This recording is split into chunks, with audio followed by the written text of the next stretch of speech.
C'est officiel, Rose Cristiano Souka est maire de Libreville. Dans ce journal, nous reviendrons sur son élection avant de faire un zoom sur son parcours professionnel.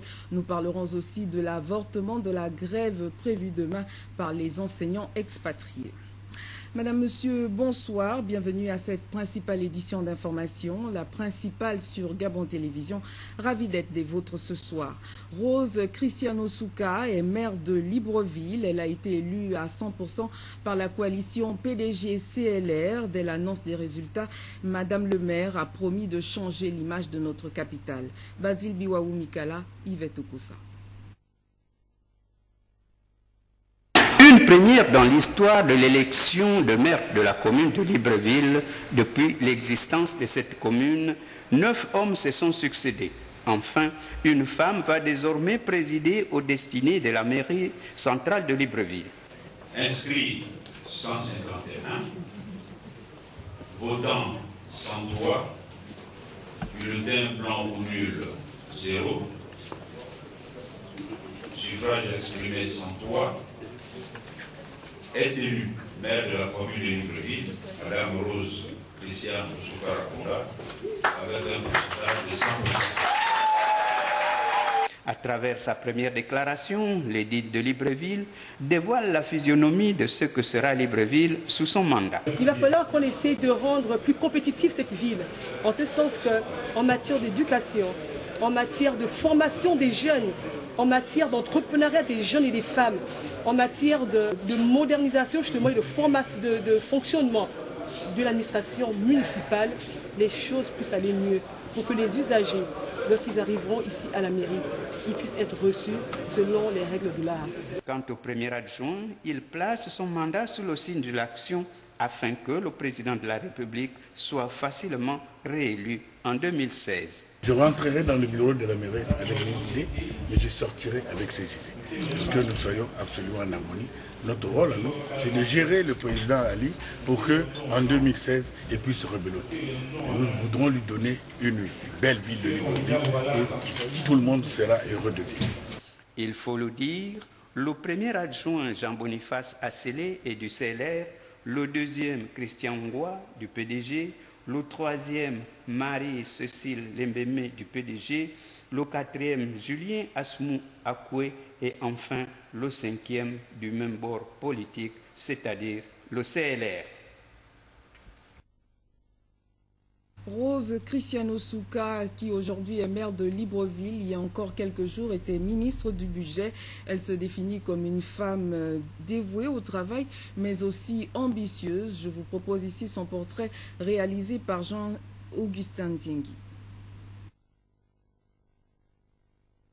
Élu à la tête du conseil municipal de la commune de Libreville, au terme d'un scrutin qui s'annonçait pourtant âpre, mais qui finalement n'aurait été que l'accomplissement d'une formalité pour la porte-flambeau de la coalition PDG-CLR, Rose Cristiano Souka Raponda. Le nouvel édile de la capitale gabonaise, au-delà de sa force de travail et sa rigueur, dispose d'une parfaite connaissance du plan stratégique Gabon émergent, essentiel pour élever véritablement les défis de développement de Libreville, capitale d'un pays en pleine croissance. À cet effet, Madame le maire a déjà conçu un plan de développement local pour rendre Libreville prospère et agréable pour les citoyens, un carrefour incontournable de l'Afrique et du monde. Nous avons un programme bien déterminé, bien défini, que nous avions regardé ensemble déjà hier. Un programme qui était un plan, le plan de développement communal de la ville de Libreville. Et dans ce plan, nous avions 23 programmes et 93 actions qui seront menées. Et pour dérouler justement ces différentes phases, il faudrait que nous marquions des actions fortes en 100 jours. Des actions fortes qui vont faire en sorte que le regard aujourd'hui des Librevillois soit vis-à-vis des élus locaux soit différent. Il faudrait qu'on change le vivre de ces Librevillois-là. Jusque-là, ministre en charge du budget, des comptes publics et de la fonction publique, elle a su engager des réformes administratives, nouer des partenariats avec plusieurs grandes écoles européennes pour la formation des hauts fonctionnaires et agents publics aux nouvelles techniques de management et enrichir l'expérience de notre capital humain, une des fondations de la compétitivité future de notre pays. La modernisation du fonctionnement de l'État avec la mise en œuvre de la réforme budgétaire consécutive à l'entrée en vigueur de la loi organique aux lois de finances et à l'exécution du budget qui consacrera le basculement de la gestion publique à mode budget-programme. C'est donc dire que cet économiste diplômé de l'Institut de l'économie et des finances a la capacité de relever le défi et améliorer significativement les conditions de vie des populations de Libreville, la capitale gabonaise. Toujours en rapport avec ces élections des maires à Oyem, c'est l'indépendant Vincent Essonomengue qui est donc maire de la commune d'Oyem, à Makokou. Il est indépendant. À Makokou, le maire s'appelle Raymond Simangoy. Il est issu du Parti démocratique gabonais. Par contre, à Lambaréné, le vote n'a pas pu avoir lieu faute du quorum. Il se tiendra demain à 11 h. Les travaux de la route Okala-Mikolongo font leur petit bonhomme de chemin. Ces travaux, il faut le rappeler, s'ils vont à leur thème, pourront de façon significative améliorer le quotidien des populations. Le compte rendu est d'Yvette Okosa et d'Amedindou. Bientôt fini le calvaire pour les populations d'Okala-Mikolongo. Le dénouement tant attendu de la route est en train de voir le jour. Désormais, ces populations ne connaîtront plus les difficultés qu'elles éprouvaient pour accéder à la route principale. Depuis plusieurs mois, ces compatriotes assistent aux travaux qui avancent à grands pas. Les populations d'Okala-Mikolongo approuvent à juste titre l'action de développement désormais visible dans cette partie de Libreville. Vraiment, c'était difficile avant. Mais après l'arrivée d'Eric, ici, la société d'Eric, vraiment tout marche à merveille parce qu'on avait pour même d'arriver au goudron, c'était tout un grand problème. Il faut partir d'ici, vous avez au moins 2 babouches. Mais on voit qu'aujourd'hui, nous avons déjà des pavés. Si au moins le gouvernement encore aujourd'hui peut en faire encore plus dans d'autres quartiers, donc pour moi ça m'a donné encore plus la société à d'Eric de réaliser les artères, ça m'arrangeait plus. L'entreprise d'Eric commise à la tâche s'attelle à livrer dans les délais ses travaux. Au niveau de Kala, on a 1800 mètres linéaires de pavés à poser. C'est vrai, on a connu des difficultés au démarrage des travaux suite à la démobilisation des riverains et le déplacement des réseaux de la SCG. Aujourd'hui, on dit Dieu merci parce qu'on a réussi, le maître d'ouvrage a réussi à résoudre le problème qui nous permettait de faire un démarrage effectif des travaux. Maintenant, on a fini le rechargement. On est en train de s'atteler à terminer le premier linéaire de 800 mètres carrés de la pose des pavés. Et à partir de la semaine prochaine, on s'attelle à boucler le deuxième linéaire. La réhabilitation des voiries secondaires dans la capitale gabonaise est une nécessité pour désengorger les voies principales et résoudre un tant soit peu les problèmes d'embouteillage à Libreville. Le groupe africain du corps diplomatique, conduit par l'ambassadeur du Cameroun, a volé hier au secours des pensionnaires de la fraternité Saint-Jean de Sainte-Marie en leur offrant un important lot de matériel de santé. Paul Ansiaki et Victor Mundunga nous font le point. C'est dans le cadre de leurs activités socio-culturelles que le groupe africain du corps diplomatique, conduit par l'ambassadeur Samuel Mfono Ayolo, vient de remettre un don en matériel divers aux personnes âgées de la fraternité Saint-Jean. Le groupe a procédé d'abord à la visite des locaux avant la remise symbolique. Le corps diplomatique, dans sa partie africaine, c'est-à-dire le groupe africain du corps diplomatique, a pensé que notre présence au Gabon doit être marquée du sceau des valeurs africaines, de solidarité et de respect des personnes âgées. Et c'est comme ça qu'il nous est venu l'idée de venir ici rencontrer les personnes recueillies qui vivent ici et leur apporter un soulagement. Véritable moment de bonheur pour ces personnes âgées. Grande est notre joie. Et nous avons toujours besoin de vous comme cela. Parce que ça nous donne la force. Parce que quand on est malade, on se croit perdu. Mais Dieu est Dieu. Parce que je n'ai pas besoin de lui donner les titres. Dieu n'a pas besoin de nos petits titres. Dieu est grand, Dieu est Dieu. C'est lui qui a voulu que vous soyez là avec nous, partager avec nous cette grande joie. Que Dieu soit toujours avec vous, qui avez voulu choisir aussi le rôle d'ambassadeur, parce que le plus grand ambassadeur, c'est Jésus lui-même. Le groupe africain du corps diplomatique démontre là la solidarité agissante africaine qui se doit d'être préservée à tout prix par la manifestation de la solidarité et de la reconnaissance à ces bibliothèques vivantes. Dans le cadre du forum sur les petites et moyennes entreprises qui s'ouvre demain à la Chambre de commerce de Libreville, nos reporters Cherel Bongota et Richard Moubiwa nous proposent ici de découvrir une PME gabonaise spécialisée dans la décoration. Décoration d'espace et location de chaises, c'est dans cette activité qu'évolue cette jeune dame gabonaise. Sur commande, elle habille tables, chaises et buffets selon les couleurs de la cérémonie. Nous avons surpris son équipe en plein montage d'une salle de mariage où 300 personnes sont attendues. Je suis en train d'habiller l'arche. Je l'habille pour... là, cette fois-ci, c'est pour un mariage. Là, par exemple, la mariée sera habillée en rose fuchsia et blanc cassé. C'est pour ça que je l'habille en rose blanc.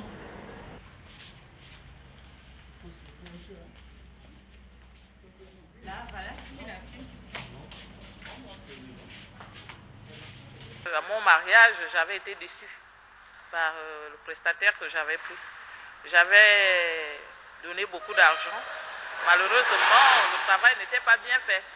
C'est là où je me suis dit, bon tiens, pourquoi ne pas faire moi aussi? Puisque quand je vois ce que les autres font, c'est pas si super que ça. Bon, moi aussi je peux faire. Créée sur fonds propres, la structure est encore peu connue. Elle fait son bonhomme de chemin malgré les difficultés de financement. Les PME gabonaises ne sont pas soutenues. Parce que bon, je suis allée une fois à BGD vouloir solliciter un crédit. Mais tout ce qu'ils m'ont demandé, ça m'a tellement découragée que je suis allée m'asseoir. Et je me débrouille comme ça. Je suis à mes débuts, je ne suis pas connue. C'est difficile, jusqu'à présent c'est de bouche à oreille. C'est par rapport là où vous êtes venu. Derrière, après ça, vous pouvez m'amener un client. C'est comme ça que je me fonctionne en ce moment. Pour cette dame, cette activité est prometteuse, d'où ce message à l'endroit de ses sœurs. Le début est difficile, mais il vaut mieux commencer. Rien n'est facile dans la vie. Pour commencer, je n'avais pas commencé avec toutes 300, 400 chaises. J'avais commencé avec 150 chaises VIP et 200 chaises blanches, plastiques. Mais c'est par après que j'ai ajouté.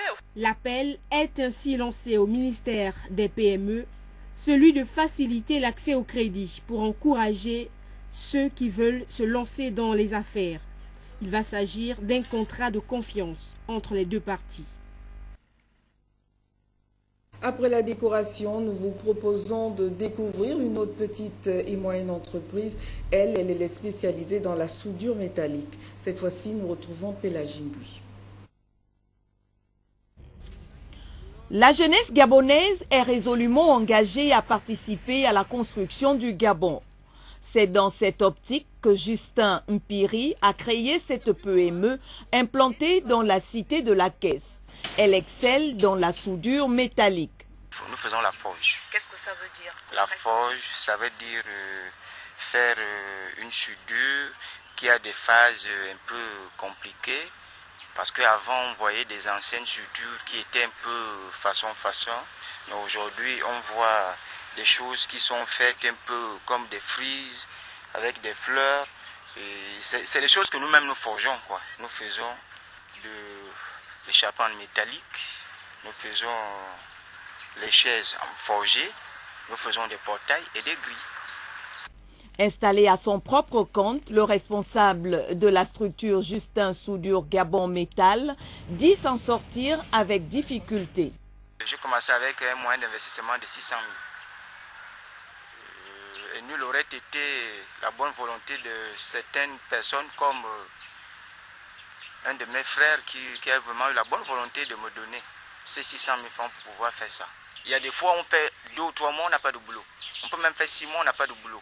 Et il peut arriver qu'on a un bricole peut-être de 300, 400 000 Donc quand ça arrive, imaginez que vous avez fait 3 mois sans payer le loyer, puis vous avez une femme à la maison avec des enfants, et puis je suis avec mon neveu qui apprend aussi le métier.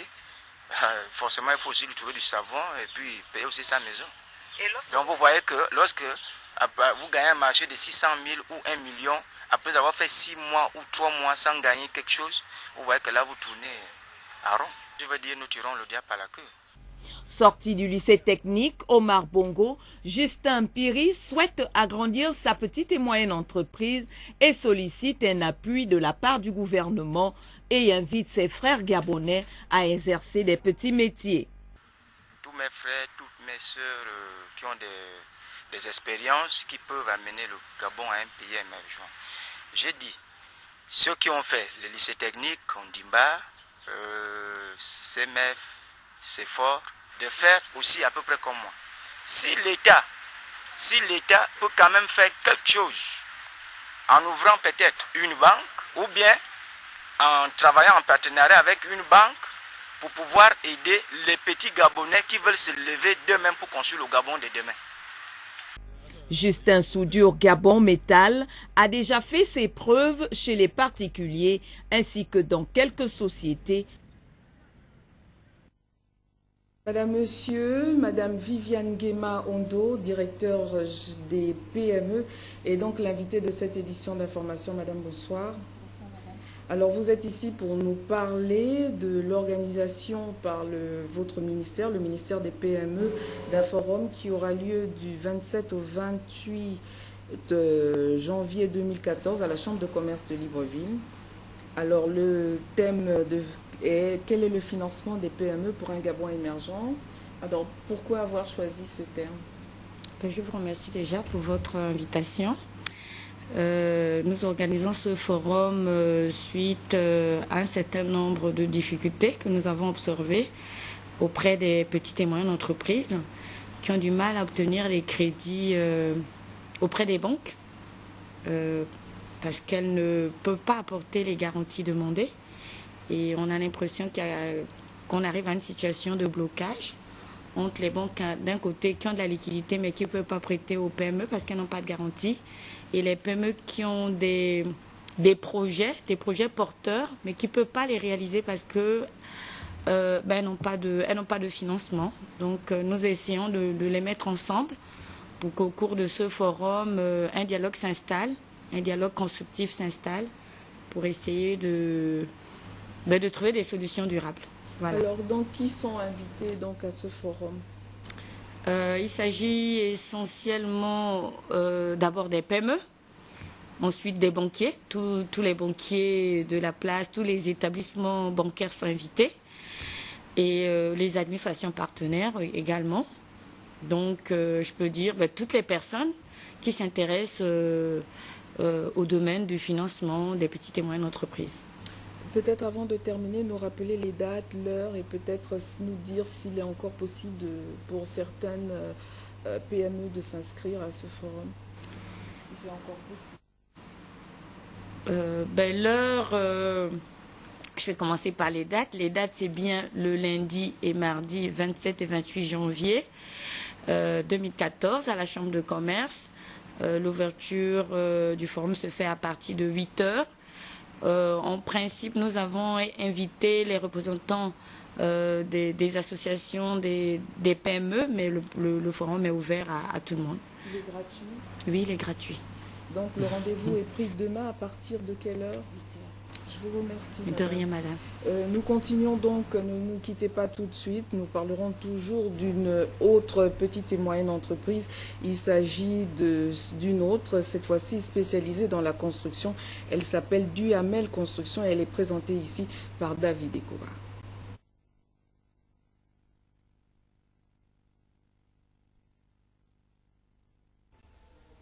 5, 4, 3, 2, 1, c'est parti. Déclaration du syndicat des enseignants contractuels de l'État gabonais, CESEG. Réunis en assemblée générale ce samedi 25 janvier 2014 à 15h à la Kosiga, les membres et sympathisants du syndicat des enseignants contractuels de l'État gabonais, CESEG, ont discuté de la suite à donner à la lettre ouverte du 2 novembre 2013 et ont constaté ce qui suit. 1. Aucune solution concrète n'a été donnée aux différents problèmes posés. 2. Le syndicat n'a été associé à aucun cadre de dialogue. L'Assemblée générale a exprimé son indignation et son mécontentement face à ce silence. Toutefois, estimant que le CESEG, en tant que syndicat responsable, ne peut accueillir un nouveau gouvernement de la République avec un mouvement d'humeur, l'Assemblée générale a décidé de suspendre les actions prévues pour le lundi 27 janvier 2014 dans la lettre ouverte. Le CESEG invite donc respectueusement les autorités compétentes à se pencher sur les problèmes posés, à savoir le paiement de la prime d'expatriation, l'harmonisation de l'indemnité de logement, la prise en compte des enseignants expatriés dans le programme de départ volontaire de la fonction publique, fait à Libreville le 25 janvier 2014, pour les enseignants contractuels de l'État gabonais. Mesdames, Messieurs, comme vous avez pu le constater, il s'agissait là du porte-parole, de la déclaration du porte-parole du syndicat des enseignants contractuels de l'État gabonais. Donc ce mouvement qui a donc décidé, ce collectif qui a donc décidé de surseoir son mouvement de grève pour les raisons, bien entendu, que vous venez d'écouter. Nous allons tout de suite à l'Alopé. L'Alopé, c'est dans la province de Logo-Ivindo, où les populations rurales se plaignent de la destruction des cultures par la faune sauvage, une situation qui occasionne très souvent la faim, comme dans nos villages. C'est un constat de Eric Nzengimbadinga. La compétition entre l'homme et la faune sauvage remonte depuis la nuit des temps. À l'Alopé, la cohabitation entre les populations locales et la faune sauvage est un enjeu majeur qui a d'importantes conséquences en termes de sécurité alimentaire et de bien-être des populations. La problématique faune-population, c'est une problématique qui est assez complexe, d'autant plus qu'elle est liée à la fois à l'existence de l'être humain sur Terre, mais elle est également liée à l'ensemble des éléments qui concourent à cette existence, donc notamment la faune. Par conséquent, un des principes essentiels qu'il faudra retenir, c'est que la conservation, on ne la fait pas contre les êtres humains.